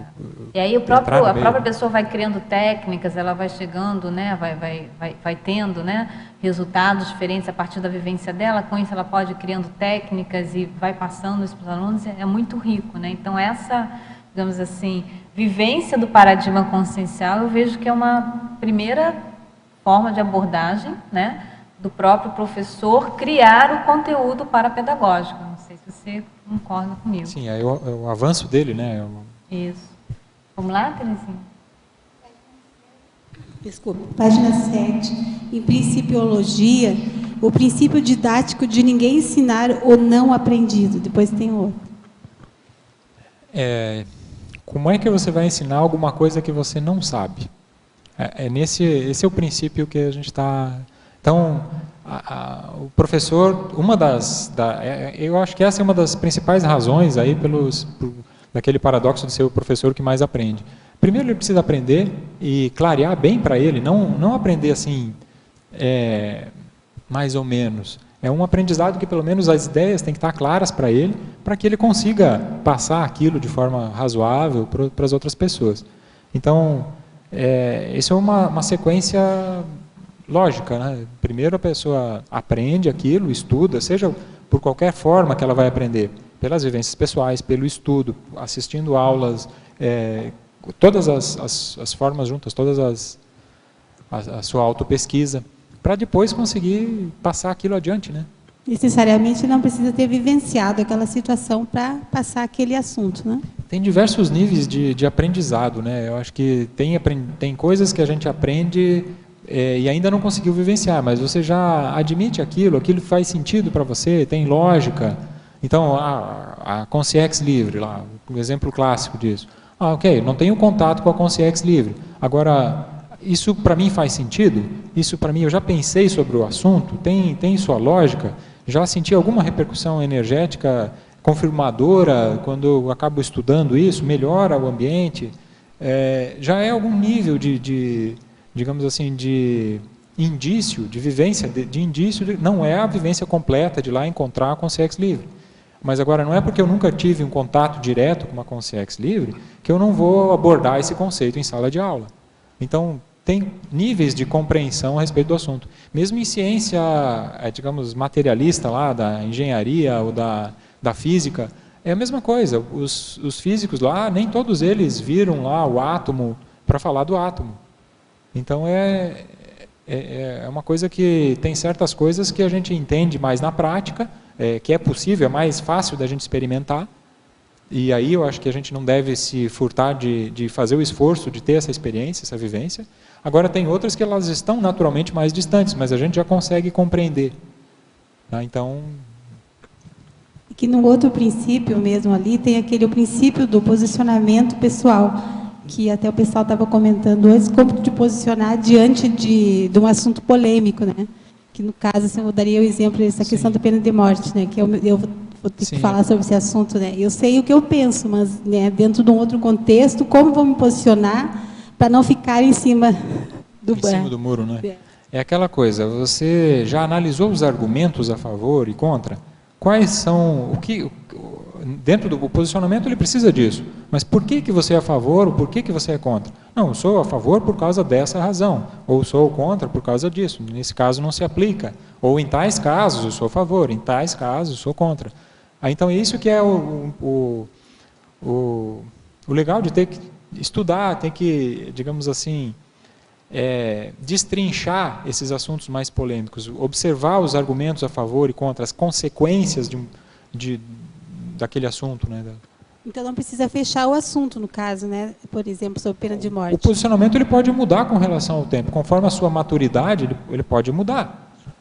Mas assim, o professor ele não pode abordar assuntos em sala de aula sobre a qual ele eventualmente algum outro assunto que ele não parou para estudar, que é coisa nova, ok, mas assim, coisas já meio debatidas, meio corriqueiras, frequentes, aí é bom já ter um posicionamento definido, estudado, esquadrinhado. Refletido, né? Fundamentado, né? Essa questão da fundamentação que você falou é bem interessante. Então, determinados temas, eu acho que é importante que o professor coloque um posicionamento, né? Por exemplo, um deles, a gente está trazendo aqui a pena de morte, mas a gente pode trazer outros exemplos, né?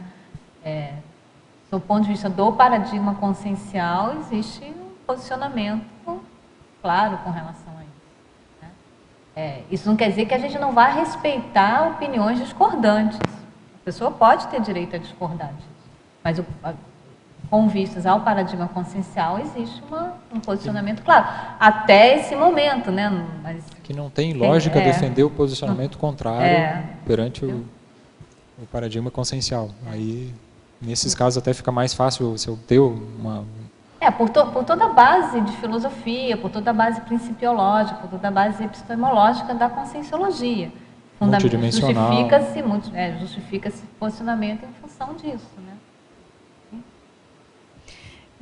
Dentro desse assunto que a Terezinha perguntou, não se tratando de assuntos mais polêmicos, né, assim, que nem homossexualismo, que a gente já tem um posicionamento meio que certo, ou, sei lá, a pena de morte, mas eu vejo que em alguns casos, em sala de aula, o professor também, é importante ele ser flexível, né, porque às vezes você tem um posicionamento até aquele momento, e os alunos vêm com outras ideias, outros argumentos, que às vezes são melhores do que os seus. E também não vejo problema em você admitir, não. Sabe que você me fez pensar diferente? Né? Porque às vezes a gente tem aquela noção que por você estar na figura ali na frente de professor, você não pode ceder. Né? Você, o dono da verdade. Né? Exatamente, você é o dono da verdade. E às vezes acontece da ideia do aluno ser melhor que a sua. É isso mesmo. Aquela condição do professor é o que mais aprende, né? Então, vamos lá? Sim. Na página 7, em tecnologia, rapidinho, a técnica da circularidade. A primeira técnica. Técnica da circularidade. Às vezes isso aí normalmente se aplica a aulas ou a contextos onde você tem uma duração um pouco maior. Mas assim, quando você começa num determinado, uma abordagem sobre um determinado assunto, e depois você vai detalhando aquela abordagem, vai explicando, e depois você volta naquela abordagem de um ponto de vista mais amplo. Então você acaba fazendo voltas e voltando assim num ponto mais alto, digamos assim, um ponto mais amplo, vai subindo, Sim. vai fazendo uma espiral, né? Uma espiral. O espiral hermenêutico. Como? Espiral hermenêutico parece. Se aproxima disso aí, sim. Talvez, né? Hermenêutica tem a ver com interpretação, né? É isso? Tem uma questão, espiral hermenêutico parece que se chama, que é quanto mais você se aprofunda no tema, mais você vai tomando conhecimento e vai ampliando o seu conhecimento a respeito daquele tema. Você vai interpretando melhor, com outros pontos de vista, etc. Aproveitando que estamos na técnica, eu queria que você explicasse a segunda técnica, a dos 3 sinônimos preparados previamente para abordar qualquer palavra, conceito, ideia ou construto. Por que 3 sinônimos e não 1 ou 2?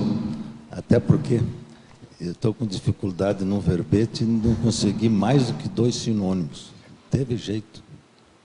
Não, assim, não é uma coisa, uma questão totalmente fechada, 3, mas assim, em geral, o número 3 é um número que é possível de conseguir. Eventualmente vai ter coisas que vai ser realmente mais difícil de conseguir 3 sinônimos. Mas, no geral, a gente consegue, se a gente pensar um pouquinho, a gente consegue uns 3 sinônimos para conseguir deixar aquela ideia sem margem à dúvida. Então você pega 3 abordagens ou 3 ângulos diferentes sobre aquela questão. Aí, principalmente quando tem palavras que têm polissemia, têm significados diferentes em contextos diferentes, você consegue definir aquele conceito, aquela visão, aquele viés, que é o que você quer esclarecer, aquele que você quer abordar, e não para não deixar os alunos entenderem aquilo sobre outra interpretação. Até no dicionário analógico tem muitos desses sinônimos possíveis, próximos, e também se pode aplicar o eufemismo também, às vezes, um sinônimo eufemístico. Sim, sim. Aí, dependendo do contexto, aí vai da intenção do esclarecimento, né? Se aquilo ajuda a esclarecer, ajuda a dirimir as dúvidas, é interessante aplicar. Bem. Professor Júlio, você pode esclarecer a influência do conscienciês no desempenho da parapedagogia? Olha, consciencieis com a parapedagogia. Olha, a gente está... eu não cheguei a abordar ou a refletir agora sobre essa conexão aqui. Mas, de uma maneira geral, o consciencieis, ele, com essas técnicas que a gente está procurando trabalhar aqui, por exemplo, essa de colocar 3 sinônimos aqui para você tratar de um determinado assunto. Você está se aproximando da ideia e diminuindo o valor da palavra. E o consciencieis, ele é basicamente isso, você comunicar as ideias sem precisar de palavras, sem precisar de recursos linguísticos. Então, é uma comunicação direta, ideia, mental soma. Aí, a intenção dessas técnicas didáticas aqui é clarear e diminuir o valor da palavra e deixar mais claro o valor da ideia. De certa forma, ele aproxima a ideia do consciencieis, mas embora eu não tinha parado para refletir agora sobre essa conexão. Muito bom. E tem essa condição que você está sempre, que você reforçou muito, né, Júlio, da importância da polimatia, da erudição do professor, né? O professor cada vez mais qualificando seus dicionários cerebrais, né, sinonímico, antonímico, poliglótico, analógico. Então, essa preparação, do seu ponto de vista cerebral, que vai ter reflexo no mental soma, isso ajuda a pessoa a ter mais, digamos assim, possibilidade ou base para um diálogo a nível de consciência, né? Voltado para essa condição do foco na ideia e menos na forma, né? Mais no conteúdo e menos na forma, né? Eu acho que essa condição também do consciência traz essa reflexão que está muito dentro do seu tema, do professor, ele está mais atento ao conteúdo em si, a tares, ao desassédio, e ficar menos preocupado com a moldura, né? Com aspectos de forma ou de moldura que não são tão essenciais assim e que acabam muitas vezes só trazendo o professor mais para a sua realidade egóica e menos para a realidade do aluno, da assistência, né? Você concorda com isso? Eu concordo. E o consciência está muito nisso, né? O conteúdo em detrimento da forma, né? Prioritário o conteúdo e não a forma, né? Isso. Professor Júlio, sou docente em Conscienciologia recém-formada. Ao preparar a aula, me pergunto o que devo dizer àquela turma específica e as ideias que me vêm retiro do MAP e monto a aula. Não uso todo o conteúdo daquela aula contido nele. Deve ser contido no MAP, né? Poderia comentar essa postura? É pertinente? Isso está dentro daquela coisa que a gente colocou aqui na classificação, na prioridade dos conteúdos, né? Eu, de maneira geral, eu considero pertinente, sim. Agora, é preciso olhar, eu não conheço esse MAP, não conheço a organização dele, para saber se o conteúdo que você está deixando, está mantendo no seu plano de aula, é o conteúdo essencial, ou você está tirando alguma coisa importante para a compreensão básica, compreensão razoável aí da aula, ou não? Aí então vai do seu senso aí de prioridade, ou do senso a noção da seriedade ou da importância de cada um desses itens que você está colocando na aula. Mas é pertinente, sim.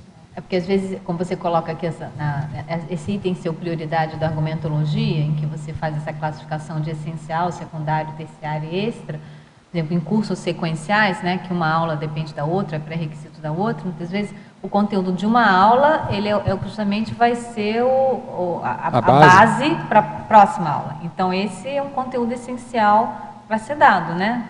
Qual que é ali a... Esse é um critério importante aí, porque senão, vamos supor que vai pegar uma aula de CIP, aí, se a pessoa, como é que a pessoa vai entender depois lá a projeção se ela não entendeu o holossoma? Se você não explicou que existe o psicossoma, o que é as características, então é preciso, esse é um assunto que precisa ser abordado, não pode ser deixado de fora, senão vai fazer falta lá na frente. Bom, Júlio, tem umas duas últimas perguntas aqui para você falar sobre o curso para a formação de professores da Conscienciologia na reaprendência, quais os pré-requisitos e também o programa de estudos dirigidos da reaprendência. O que quais são os pré-requisitos, como fazer para participar? Os dois estão interligados. Esse programa de estudos dirigidos faz parte do programa de formação de professores. Nós temos um curso, que é o curso de formação para professores. Para participar desse curso, atualmente a gente está fazendo, são turmas aqui em Foz do Iguaçu, a gente está atendendo uma turma agora em São Paulo também, e mais para frente a gente pretende fazer expansão disso aí para outras cidades também, e eventualmente até turmas semipresenciais, isso ainda está em estudo. Ele é composto de disciplinas onde a gente passa essa fundamentação sobre plano de aula, sobre como fazer mobilização energética em sala de aula, a MBE, sobre professor reflexivo, como estabelecer reflexões, a qualificação da praxis para a pedagógica, a interação com o campo energético em sala de aula, uma série de disciplinas que a gente vai abordando assuntos dessa forma. E tem também os estágios docentes, que são as aulas que o professor vai dando durante a sua própria formação. Então, tem as disciplinas intercaladas com os estágios. Além disso, tem algumas provas, tem entrevistas que fazem parte aí do processo, né? Entrevista para entrada, tem depois entrevista meta-reflexiva, que é uma reflexão sobre o próprio processo dela, do professorando, né, enquanto participante aí do processo, do curso. E tem pré-requisitos, Júlio, para participar desse programa? Pré-requisito é ser voluntário da Conscienciologia há pelo menos 3 meses em qualquer instituição conscienciocêntrica, e acho que é só. Quer complementar aí? Alô? Então, é ser voluntário de uma IC, né, ligada à Unicim, ou pré-IC, que já esteja também ligada aí à Unicim, ela ter feito um curso de entrada de pelo menos, acho que são 30 horas, se eu não me engano, tá? Pode ser um CIP, um CPC ou algum outro curso, eu sei que a Aracê também tem cursos de entrada. E, ao final, ela pode ingressar nesse curso sem ter feito o ECP1 ou um curso similar ao ECP1, mas, ao final, na conclusão, ele precisa ter feito o ECP1 também. Tá? Quem quiser mais informações, pode passar um e-mail para mim pelo contato@reaprendentia.org.br, que daí eu passo todos os pré-requisitos necessários, tá? Acho que é reaprendência.org.br. contato@reaprendencia.com.br. Bom, se não for com, você coloca org, que um deles vai chegar, né? E o programa de desenvolvimento da erudição, né? Não, ela pediu depois o programa de estudo dirigido, né? Estudo dirigido, desculpa. O programa de estudo dirigido, ele, assim, é uma extensão, um programa que a gente disponibiliza para aquelas pessoas que tiveram dificuldade com o conteúdo de Conscienciologia. Então, aí tem uma sequência de aulas, digamos assim, são assuntos que são dados para a pessoa estudar e depois ministrar uma determinada aula sobre aquele assunto. Tá? Então, geralmente é indicado para as pessoas que apresentaram alguma lacuna aí na compreensão do conteúdo de Conscienciologia.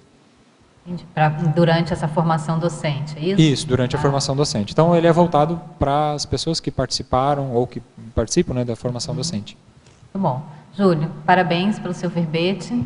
Obrigado. Você pretende fazer agora as próximas fases aí verbetes com as próximas fases do ciclo? Eu ainda não submeti esses títulos não, mas a gente pode trabalhar assim. É bem interessante, porque você falou que essa seria uma fase inicial, né? Seria o verbete esse aqui ele acabou extrapolando não só a primeira, mas acaba pegando algumas coisas da segunda fase também. Muito bom. Parabéns pelo seu verbete, esperamos os próximos. Agradecemos a participação de todos aqui, as perguntas, os tertulianos estão presentes, dos teletertulianos, e vamos aos nossos comerciais. Obrigado. As pontuações da tertúlia de hoje são 24 assinaturas no livro de presença, 16 perguntas presenciais e 19 perguntas respondidas online. Hoje nós temos 2 recados. A Valdirene com o 3º simpósio de parapedagogia e a Patrícia com o complementário. Boa tarde. Boa tarde a todos. A Reaprendência convida os interessados no estudo da educação conscienciológica para apresentarem seus trabalhos e autopesquisas no 3º simpósio de parapedagogia, a ser realizado nos dias 17 e 18 de outubro em Foz do Iguaçu. Esta chamada de trabalhos está aberta até o dia 15 de maio deste ano. E maiores informações, contato@reaprendência.org.br, www.reaprendência.org.br. Lembrando que reaprendência se escreve reaprendência. Obrigada. Boa tarde. Eu gostaria de convidá-los para o acoplamentário sobre parapercepciologia, que acontecerá aqui no CAEC de 27 a 29 deste mês de março. É um final de semana e o acoplamentário é um curso de imersão sem pré-requisito. Os EPICONs são a Patrícia Pialarice, o João Bonassi e a Cristiane Ferraro. O curso acoplamentário é ideal para quem quer desenvolver o parapsiquismo, especialmente a clarividência, a sinalética parapsíquica e a psicometria. Maiores informações na recepção do CAEC. O DDD é 45 e o telefone é 3525-2652. Obrigada. Para amanhã, teremos o verbete Desrepressão da holomemória pessoal, especialidade Autoevoluciologia, e o verbetógrafo Paulo Franco. Muito obrigado e boa tarde a todos.